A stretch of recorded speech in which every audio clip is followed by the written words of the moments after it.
Ay, pinoprotektahan nila ang mga paa nila. Sorry naman at ako hindi ko pinoprotektahan. Oh, tignan mo. Yan kasi, sinong pupunta ng beach na nakasapatos? Ayun pa yung isa. Sa akin. O, di ba? Ah!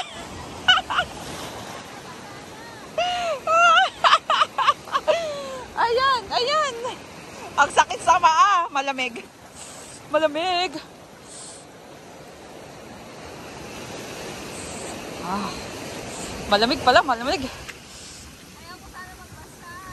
O, di ba? Wala na, nabasa na kayo. Asan ang hustisya? Kaya mo pa, ate? Kaya? Nabully.